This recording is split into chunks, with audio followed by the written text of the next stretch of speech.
Thank you, thank you. Enjoy.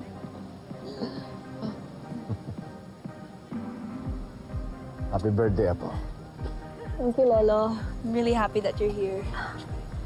You look stunning, darling. Happy birthday. Enjoy your night, huh?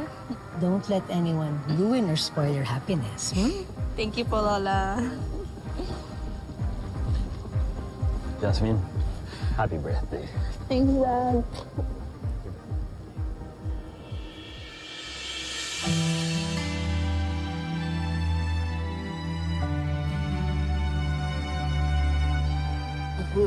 Ma, Chopert. Hello. Ma. Ate. Smoothing naman ang kapatid ko. Ganda. Grabe, Marge. Nindot ka yung set-up. 16 pa lang si Jasmine, pang debo na. Ate, happy birthday kay Baby Jasmine. Gusto siya makita Tito Jobert. Good boy, Tito Jobert. Today, good boy. Good boy. Pagpaalis, Tito Jobert, gaya dati. Ayaw. Jobert, walang paalisin dito. Dahil si Jasmine ang nag-invite sa'yo. Alam mo ba, may spaghetti dito. Ang daming pagkain. Yung favorite mo, spaghetti tsaka chicken. Ako bahala sa'yo, Jobert, ha? Sige, tingnan mo dun. Doon. Oo. Ma. Spaghetti. Marge, okay na ba kayo ni Paolo? Ma, unya na nato na storyahon. Magsisimula na yung party.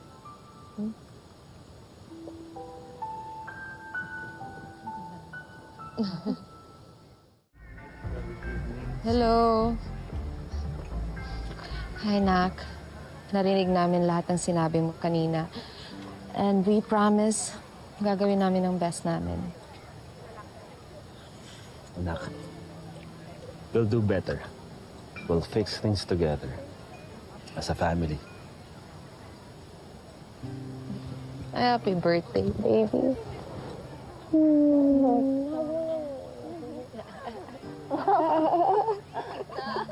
Jasmine!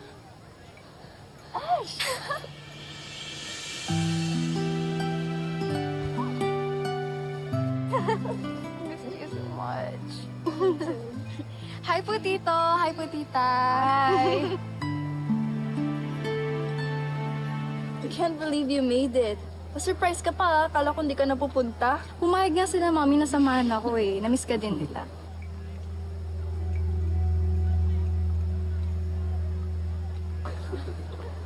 Ash, nasan si Tito at si Tita?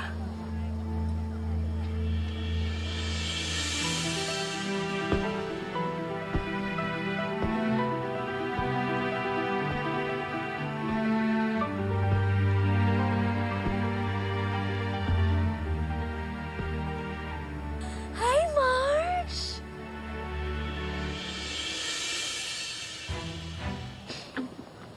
Jasmine, happy birthday! Thank you po. Happy birthday, Jasmine. Tito. Perfect timing for a reunion, di ba? Ano, na-miss niyo ba kami?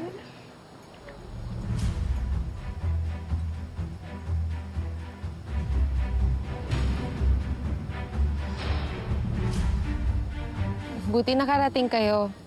Oo naman. Hindi ko pwedeng palagpasin to, no? At from the airport, talagang dumiretso kami agad dito. Here's your gift. Thanks, Tito Edward. Ako pumili niya na, pero mamaya mo na lang buksan. Doon na lang. Oh my goodness, my God! No, Mami! Oh my God! Missed you! Wala! Edward.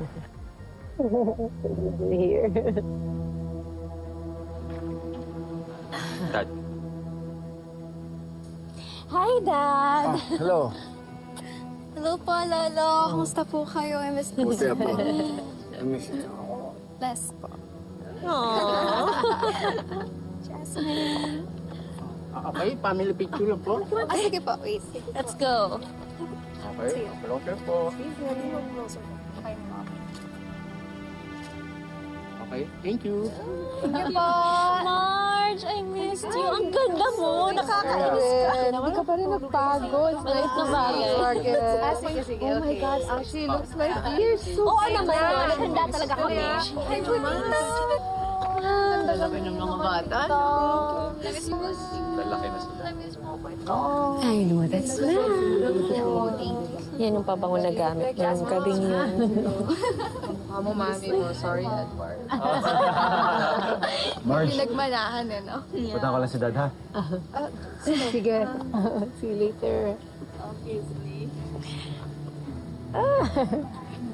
It's nice to see you. Yeah. I hope you guys can stay longer this time. Pabata ka ng pabata.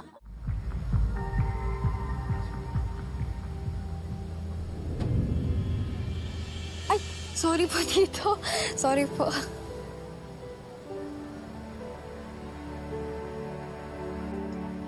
Okay lang po ba kayo? Sorry po ah. Go ahead. Kargahin mo ang anak mo.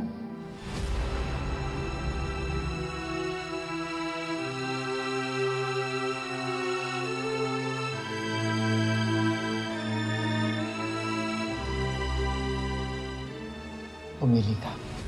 Ang konsensya mo o ang mawala si Marge at ang anak mo. Bakit po ganyan po kayo makatingin sa akin? Wala naman, anak. Sorry, I mean Ashley. Mag-iingat ka, ha? Tsaka baka hinahanap ka na ng daddy mo, ha? Sige.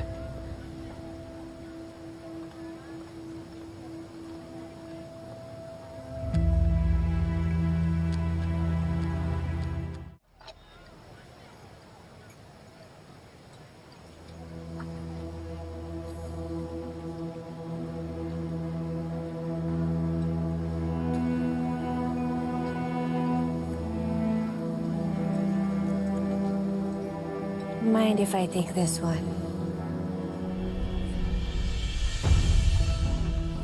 Taya, pwede ba? Lumayo ka nga sa akin. Hindi mo ba ako namimiss, Paolo? Grabe ka naman.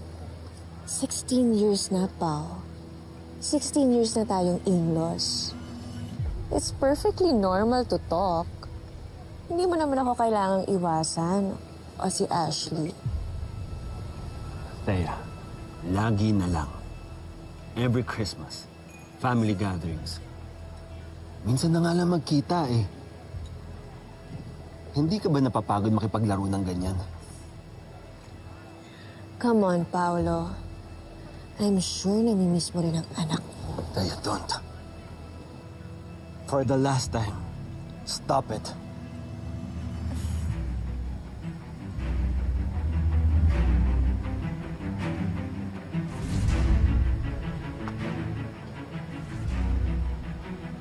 What's going on?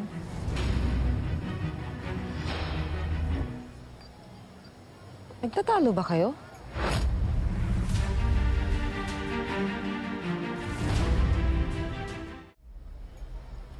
Han. Hindi. Ito kasi si Paolo. Nagpapanit dahil ang kulit ng client niya. Di ba, Pao? Nakwento na nga sa akin na ang daming challenges sa Torre Campo Realty. Naku, na-trigger ko pa ata to. Kaya, may mga tao talagang nakaka-trigger. Kaya may init yung ulo ko eh. Akala ko kung ano na.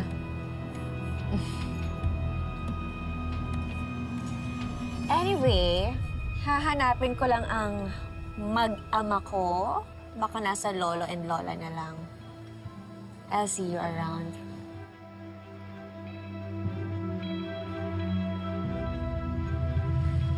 Napainom ka na ng gamot si Jasmine. Kumusta ka? I miss you. How are you? Nandito lang naman ako sa bar. Well, don't drink too much. Konti lang naman. Ikaw, gusto mo? Konti.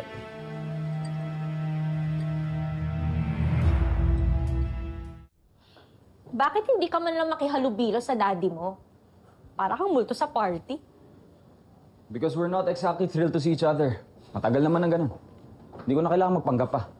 Edward, 16 years na ang nakalipas. Mag-move on ka na sa galit mo sa tatay mo.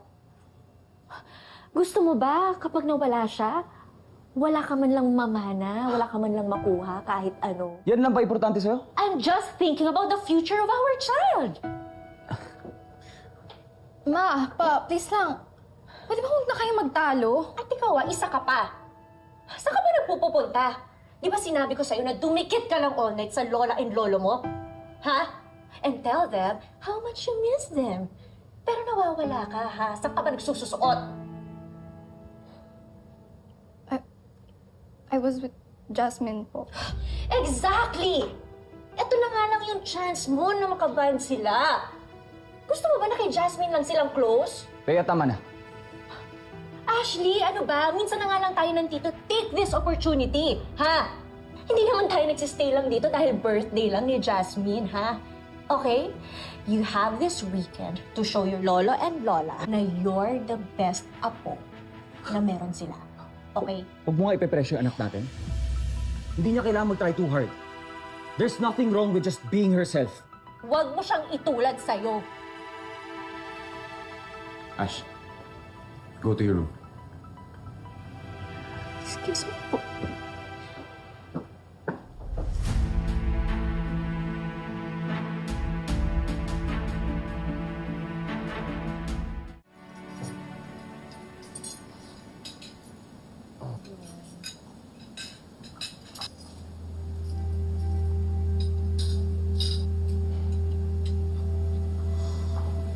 Love, ayos ka lang? Yeah, mainit lang. Edward, kumusta yung business mo sa Cebu? Yung Torretech Solutions? Kwento ni Thea, lumalaki na raw. Okay lang. Steady naman, Dad. Alam niyo ba si Ashley? Top in her class sa math. Champion pa sa science fair last month. At yung last quarter grade niya, report card, straight A's. Again. Ay, ang galing naman. Sabi ko na nga ba, matalino ang apo ko. Congratulations, Ashley. Hindi madali yan. At hindi lang sa academics, ha? Varsity pa sa badminton. Nagvo-volunteer pa nga sa club nila eh. Grabe, no? Napaka-multi-talented ni Ashley. Parang overachiever. That's wonderful, Ashley. Jasmine, why don't you try sports this coming school year? Ay, nako. Iba talaga kapag Torrecampo. Iba talaga pag mana sa magaling. Natural. Mana sa daddy niya.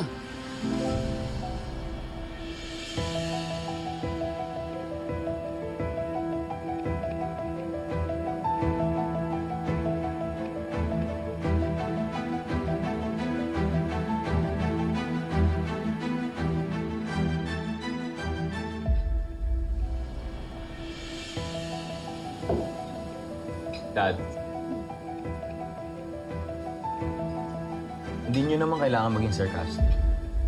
As if maniniwala kayo nagmana sa akin si Ashley na dahil sa mga achievements niya. Aminado naman ako eh. Mas magaling talaga si Paolo sa akin sa lahat. Tanggap ko naman yan. Pero hindi ibig sabihin nun, wala akong kwentang tao. Wala akong halaga. Mabuti naman akong tao. Masipag, porsigido. At yun ang namana sa akin ni Ashley. Diba? Sipag at puso.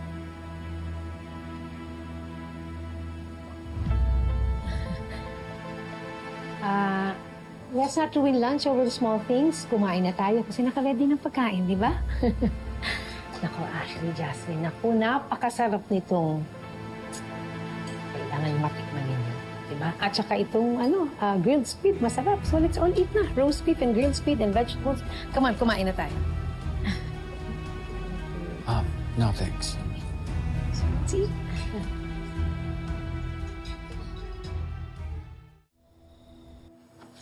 Love, since school break naman, naisip ko na kausapin si Thea at Edward.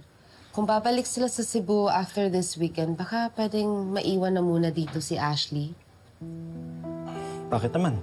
Bakit hindi? At least may kalaro si Jasmine na kaedad niya at hindi na niya kailangan tumakas. Sasaya ang mga bata. Wag na muna ngayon, love. Love, kailan pa? Lagi nating pinaplano yung bakasyon ng mga magpinsan pero hindi natutuloy. Pinsan ni Jasmine, si Ashley, love. Anak siya ng kapatid mo. Di naman sa ayaw. Gusto ko lang family time together. Yung tayo-tayo lang. Di ba nga, napag-usapan natin, mas bibigyan na natin ng oras yung isa't isa? Love, bakit ayaw mong kasama ng anak natin si Ashley? Family din naman siya. Alam mo, mas lalong sasaya ang anak natin pag magkakasama sila. And I trust Ashley with Jasmine. You know, mas magkakaroon tayo ng time together na tayo lang. Malay mo, may ibang plano si Edward sa family niya this summer. Bakit ba ayaw mo kay Ashley dito sa bahay? May issue ka ba sa kanila? Sa bata? Wala. Ano ba? Siguro tanungin na lang muna natin si Edward kung may plano sila this summer. Ayoko lang din magdesisyon na tayo lang.